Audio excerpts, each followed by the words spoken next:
साथियों नमस्कार। नया साल यानी 2025 दस्तक दे चुका है और हमें विश्वास है कि आप सब भी अपने परिवार, अपने मित्रों के साथ नए साल का स्वागत कर रहे होंगे। अड्डा की तरफ से भी आप सबको नववर्ष 2025 की हमारे दिल की गहराइयों से शुभकामनाएं और आपका अभिनंदन। लेकिन साथियों, हमारे ही पड़ोस में बांग्लादेश में जो वहां के लोग हैं, विशेष रूप से जो वहां का हिंदू अल्पसंख्यक है, वो इस नए वर्ष में एक भयावह स्थिति का सामना कर रहा है। आप में से जो साथी काफी समय से अड्डा पर हमारे विश्लेषण, हमारे पोस्ट सुनते और देखते आए हैं, आपको पता ही है कि अगस्त के महीने से ही बांग्लादेश में हिंदुओं के साथ जो कुछ हो रहा है उसको हमने बार बार चर्चा में उठाया है, उसको सामने लाया है। और इसी कड़ी में आज हम आपको कुछ और तथ्य बताना चाहते हैं। लेकिन आज ये जानकारी, ये तथ्य मैं आपको नहीं दे रही हूं, बल्कि बांग्लादेश के हिंदू परिवार खुद आपको इस वीडियो में बताएंगे कि वो क्या झेल रहे हैं और भविष्य में वो क्या चाहते हैं। उससे पहले जल्दी से साथियों, मैं आपके सामने ये एक रिपोर्ट है, इस रिपोर्ट की कुछ मोटी मोटी जानकारी मैं आपसे साझा करना चाहती हूं। ये एक बहुत डिटेल्ड, बहुत ही विस्तृत, भारी भरकम रिपोर्ट है जिसको ग्लोबल बंगाली हिंदू कोएलिशन, ये एक संस्था है जो यूरोप में काम करती है और जिसमें बांग्लादेश, बंगाल के हिंदू जो लोग हैं वो सब मिलकर इस पर काम करते हैं अपने मुद्दों को लेकर। और इस कोएलिशन की तरफ से ही ये रिपोर्ट तैयार की गई है। कुछ विशेष प्रतिनिधियों को इस काम पे लगाया गया था और इस रिपोर्ट में जो सच्चाइयां सामने आती हैं उससे ये पता चलता है कि बांग्लादेश में अल्पसंख्यकों के साथ, विशेषकर हिंदू अल्पसंख्यक के साथ जो हो रहा है, अब तक जो मीडिया में हमें पता चला है, वो शायद उसका बहुत ही छोटा सा अंश है और वास्तविक जो स्थितियां हैं, जो सच्चाई है, वो बहुत भयावह है। और ये बात इस रिपोर्ट में उन्होंने कही है और इस रिपोर्ट को लेकर वो बहुत जगह गए हैं, संयुक्त राष्ट्र यानी यूएनओ से शुरू करके और दुनिया के अलग अलग मंचों पर, प्लेटफॉर्म पर वो अपनी गुहार लेकर गए हैं, जा रहे हैं। और इस समय ये लोग, ये प्रतिनिधि मंडल के कुछ साथी भारत के दौरे पर हैं और हमारी उनसे बात हुई। इस रिपोर्ट के अलावा उनसे काफी और चीजों पर भी चर्चा हुई और इसमें कोई शक नहीं है कि इस समय वो सब टकटकी लगा के आशा के साथ भारत की ओर ही देख रहे हैं, क्योंकि उन्हें लगता है कि अगर कोई उनकी इस गंभीर खतरों का सामना कर रही उनका जो ये समाज है, उनकी कम्युनिटी है, उसके लिए सामने आ सकता है बचाने को, तो वो भारत का समाज है, भारत की सरकार है। इस पर क्या होगा साथियों, पॉलिसी डिसीजन ये सरकार की विषय वस्तु है, सरकार का विशेषाधिकार है, विदेश मंत्रालय का मुद्दा है। लेकिन हम जरूर आपसे ये बताना चाहते हैं कि उन साथियों ने हमसे क्या कहा और उससे पहले उन साथियों की बातों को आप तक पहुंचाने से पहले एक छोटी सी बात को रेखांकित जरूर करना चाहती हूं कि साथियों, आमतौर पर हम बात करते हैं कि हिंदुओं पर हमला हुआ, उनके मंदिरों पर, उनके पूजा स्थल पर हमला हुआ, मूर्तियां डैमेज की जा रही है, लूटपाट की जा रही है। ये बातें पिछले 5-6 महीनों में लगातार आ रही हैं। लेकिन सबसे जो महत्वपूर्ण बात इस रिपोर्ट से हमें मालूम होती है वो ये है कि किस तरह से आतंक के केसेस में, खास करके माइनॉरिटीज को आतंकित करने में और बम विस्फोट कराने में और आतंकी संगठनों से सीधे सीधे जुड़े रहने, ऐसे सब मामलों में जो लोग जेल में थे, ऐसे लोग यूनुस सरकार के आने के बाद या यूनुस एडमिनिस्ट्रेशन को जब से जिम्मेदारी मिली, तब से किस तरह से एक एक करके बहुत ही तेजी के साथ इन सब लोगों को जेल से छुड़ा दिया गया है, कोर्ट से भी इनको माफी मिल गई है। और आप तो जानते ही हैं कि इनमें से कुछ लोग मौजूदा जो वहां की सरकार है, इंटरिम एडमिनिस्ट्रेशन, उसका हिस्सा भी हैं। तो ये जो आतंकी लोग छोड़े गए हैं, इनका समाज में खुले घूमना, और केवल खुला घूमना नहीं बल्कि अभी जो बांग्लादेश में हो रहा है उसमें सीधी इनकी सक्रिय भूमिका, ये इस रिपोर्ट से पता चलता है कि ये इस समय सबसे बड़े चिंता का कारण बना हुआ है।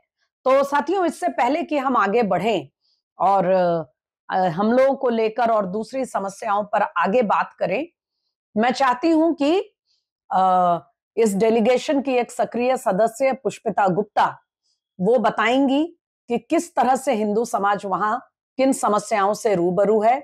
और केवल यही नहीं, जब यूएनओ में और दूसरे प्लेटफॉर्म्स पर उन्होंने इस सच्चाई को सामने लाया तो उन पर किस तरह के आरोप यूनुस एडमिनिस्ट्रेशन की ओर से लगाए गए, और विशेष रूप से जो महिलाएं हैं बांग्लादेश में, हिंदू महिलाएं, वो कैसे खतरों का सामना कर रही हैं। এই জবের ক্ষেত্রে তাদেরকে ফোর্সফুলি তাদেরকে রিজাইন করানো হচ্ছে যে না তোমরা এই প্রশাসন থেকে এই চাকরি থেকে তোমাদেরকে জোরপূর্বক তোমরা রিজাইন করো নাহলে তোমরা আর্লি রিটায়ারমেন্টে যাও, অথবা ফোর্স করে তাদেরকে বসিয়ে দেওয়া হচ্ছে। সেই ক্ষেত্রে আসলে ঘটনাটা হচ্ছে কি, মেয়েরা তো অনেকেই লুকিয়ে আছেন আমাদের বাংলাদেশে। আপনি এখন যদি ফেসবুক দেখেন, আপনি যদি কোনো আন্দোলন দেখেন, আগে আমাদের বাংলাদেশের ইতিহাসটা ছিল মেয়েরা সামনে এগিয়ে আসতো, কোনো আন্দোলনে মেয়েরা সামনে এগিয়ে আসতো, বিশেষ করে হিন্দুরা। কিন্তু এখন দেখবেন হিন্দু মেয়ে মারা কিন্তু কেউ বাইরে নেই। আজকে তখন ওনাদের থেকে বলা হলো এবং বলা হলো যারা কিছু লোক विदेशे थाका किछु लोग यूनाइटेड नेशने गए बांग्लादेशेर बदनाम छड़ाচ্ছে। तो साथियों, पुष्पिता ने बहुत कम शब्दों में आपको जो सच्चाइयां बताई हैं उससे काफी हद तक आपको समझ में आ गया होगा, और समय समय पर हम भी आपसे ये बातें उठाते रहे हैं।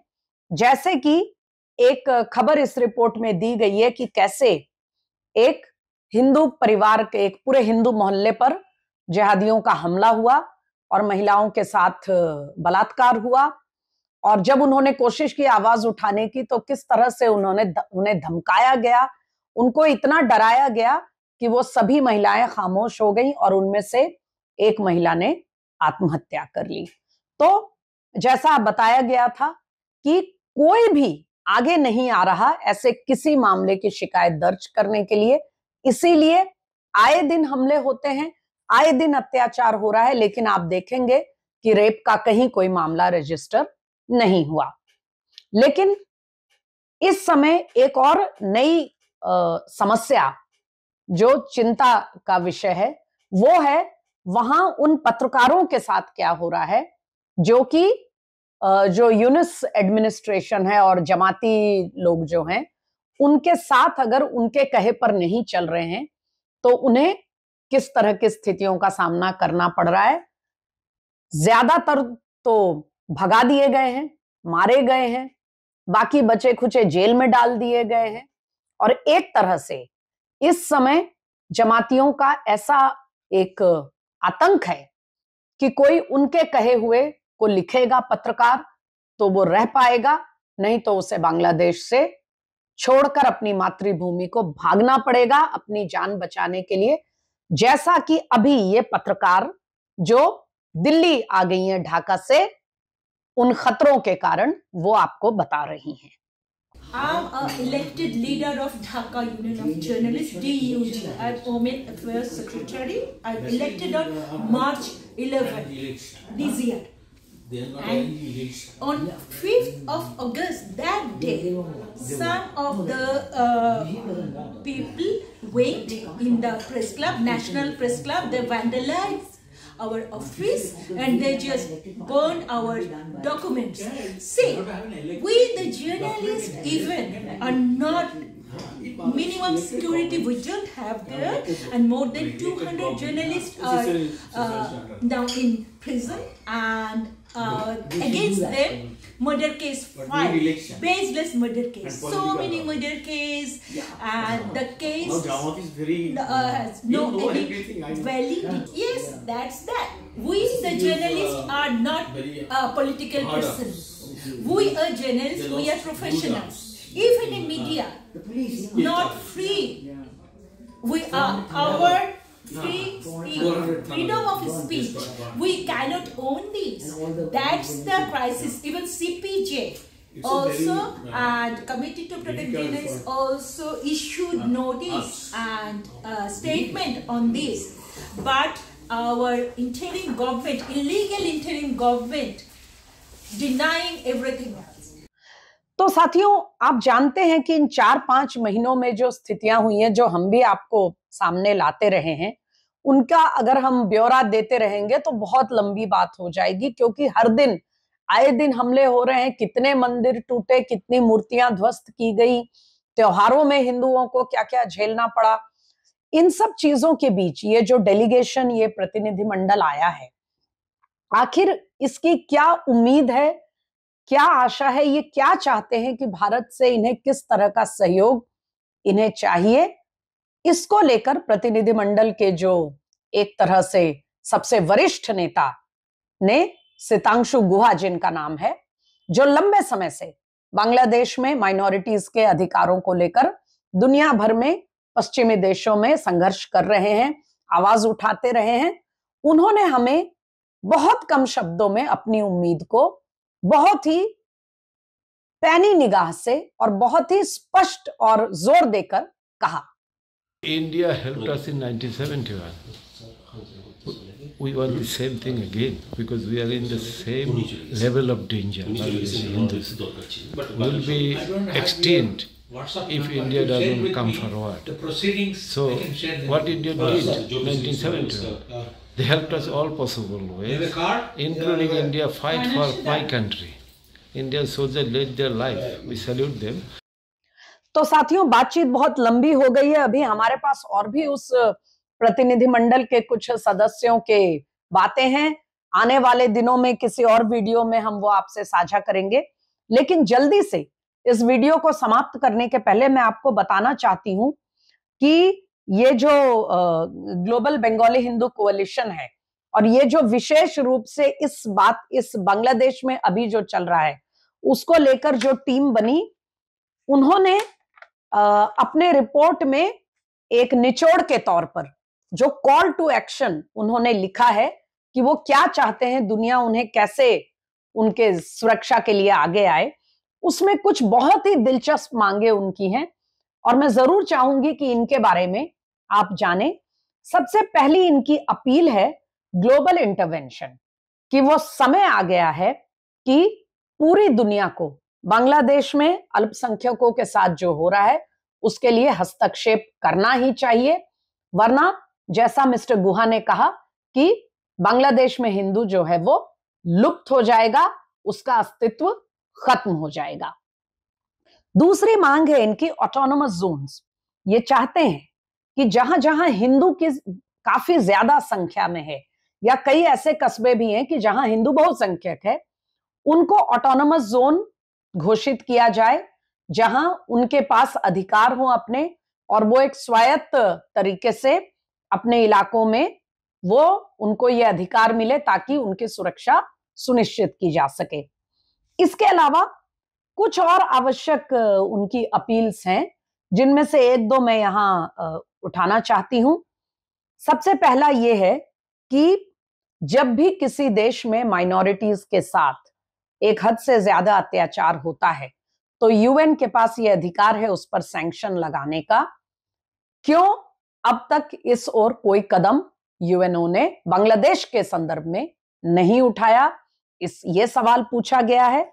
इसके अलावा पॉपुलेशन एक्सचेंज, आप जानते हैं साथियों कि 1947 में और फिर 71-72 में पॉपुलेशन एक्सचेंज को लेके कुछ ऐसे टुकड़े थे जहां पर दोनों तरफ की माइनॉरिटीज के एक्सचेंज का वो समझौता किया गया था, लेकिन वो उस तरह से पूरी तरह से वो लागू नहीं हुआ। तो आज इस भयावह परिस्थिति के मद्देनजर इस डेलीगेशन ने ये मांग भी की है कि पॉपुलेशन एक्सचेंज का जो वो पूरा समझौता था उसको पूरी तरह से लागू किया जाए, क्योंकि वो इसको अपनी सुरक्षा से जोड़कर देखते हैं। तो साथियों, बातचीत लंबी हो गई है, लेकिन आप जानते हैं कि जब हमारे पड़ोस में इस तरह के अत्याचार से समाज गुजर रहा है, हिंदू समुदाय गुजर रहा है, तो उस पर बात नहीं करना ये हमारे लिए संभव नहीं है।